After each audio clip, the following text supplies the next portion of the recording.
Hi guys, and welcome to this quick video. I'm doing a series of videos just to help out and answer some of the questions that I get from my Fit Mama clients. So I'm Caira. I am the founder and head coach for Fit Mama, and I've been working with new mums or women postpartum for since 2010, and I've now worked with hundreds of different women who are different in terms of fitness ability, in terms of their pregnancy, their delivery, their postpartum journey, in terms of whether they're working back to work, mat leave for 18 months, second child on the way through pregnancy, you name it, I have done it.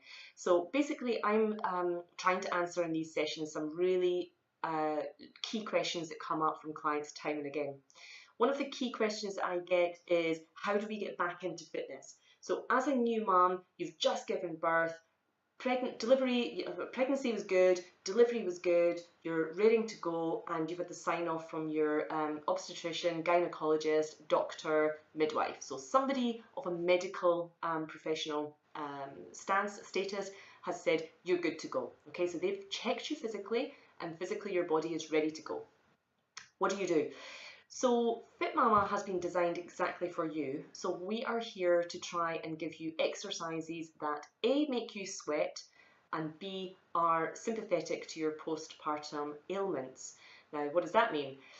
Postpartum ailments could be literally anything. So when I, as a personal trainer, meet a new client for the first time, we will discuss, how is your pregnancy, how is your delivery, how are you feeling now, do you need to tell me anything? So give me some obvious things.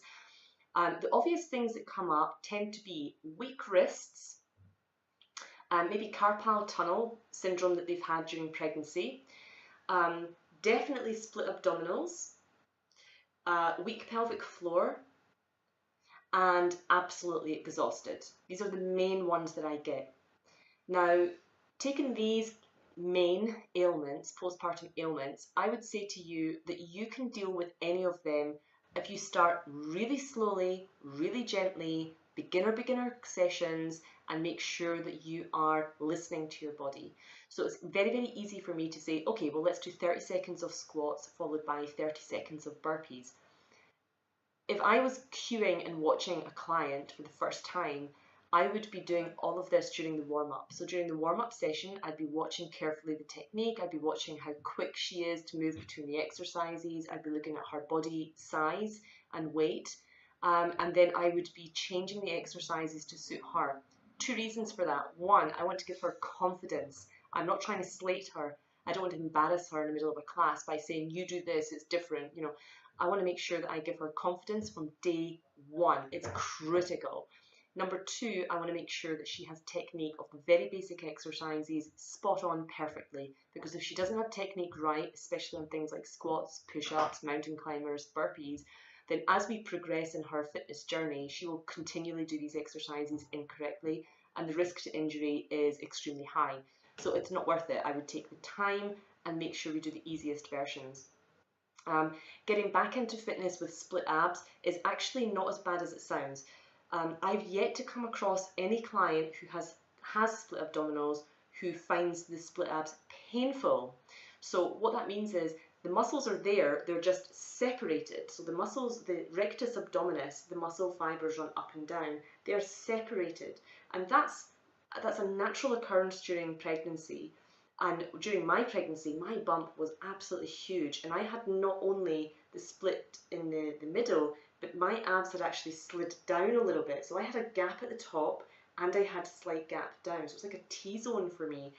And I found that extremely worrying and concerning through pregnancy. Postpartum, I took my time. I didn't work solidly on my abs at all. I didn't concentrate on them at all. I didn't do crunches or sit-ups. Planks I left. So I basically worked on different exercises that would build my cardio, build my strength, build my endurance. So push-ups, which still will activate the abdominals, but in a less intense way than doing crunches and sit-ups will. So you have to choose your exercises correctly, and that's what Fit Mama does. We have chosen the exercises for you. We have 3 different workouts, 3 different durations, 3 different levels, beginners, intermediate, and advanced. And that's it. We're not giving you 1,700 different videos that you're lost on. We're saying here are the 3 different styles. stick with them and let's get you physically fit. And what we're trying to do is give you exercises that are going to improve your fitness fairly quickly, but also will be sympathetic to your body depending on what's happened postpartum. Weak pelvic floor is one of the main areas that you need to be super careful on. And the reason being is, one, no woman wants to be wetting herself or dribbling anything when she is either A, working out, B, sneezing, laughing, or coughing, and C, generally going through life wearing, skinny sanitary pads. Nobody wants to be doing that. There's no female I know. The other big reason is for your sex life. You want to have a sex life postpartum. You do not want to be in a position where you've got no pelvic floor strength, control, and so for your sex life and also your actual just your getting around day to day, that you don't want to be wetting yourself, your pelvic floor and strengthening that is critical. You can overdo and you can over exercise your pelvic floor muscles. You do not need to be doing pelvic floor engagement and activation constantly. You have to be very careful because you can over exercise these areas. Now below this video I'll stick some links to exercises that you could be doing, should be doing, some fact sheets. But in general, you want to be doing little and often, but don't overdo it, because you don't want to be overdoing any muscle area or any area of your body. You don't want to be overworking that. You want to do enough that it's controlled, but not enough that it's going to cause further damage. Okay, so there's a happy medium there. There's a fine line, and once you found that fine line, stick to it. So your pelvic floor is important, especially if you want to be doing any high intensity type exercises, which tend to be jumping around type exercises. So jumping jacks, high knees, sprint runs, burpees with jumps. You want to get into that. You do not want to be one of these women postpartum who is unable to do these exercises due to a pelvic floor issue. So you need to in unison work on exercise and fitness in general, but be very careful of the exercise that you do, because these exercises, burpees, push-ups, any weight training where you're lifting weights up, that pushes down on the pelvic floor. So any of these types, you don't want to be overdoing them because they're not specifically targeting strengthening the pelvic floor. So if you think, oh, I'm going to go to Fit Mama 3 times a week and that's going to solve my pelvic floor, no, it's not. That's not going to do it at all. You need to be doing pelvic floor specific exercises, but not in excess. So these are areas that you need to work on and make sure that you're ready. Now, if your doctor has given you the sign off to say that you're physically ready to work out, that's great. The next stage then is to work out, is there any ailments that I have that I know of? Is there anything I can think of? Split abs, weak pelvic floor, carpal tunnel syndrome, weak wrists, general fatigue. What else is it that I need to be saying? Sometimes low blood pressure is a big thing, postpartum as well. Certainly for me, I found that I'd be getting a head rush from time to time as soon as I stood up. I was breastfeeding as well, so maybe that had something to do with it. You have to be super hydrated all the time. So once you've figured out these kind of things and you discuss these with your personal trainer, then you can then set specifically what exercises you want to take the easiest version on. So you can still do a burpee, but you're just not jumping. You can still do a jumping jack, but you're taking the jump part out. You're doing steps instead. Don't be lifting any weights. You don't need any more resistance training. You can do body weight. That's absolutely fine. And then from there, steady, slowly, consistent, and make sure that it's constant. And that is the key. There is no big surprise with fitness.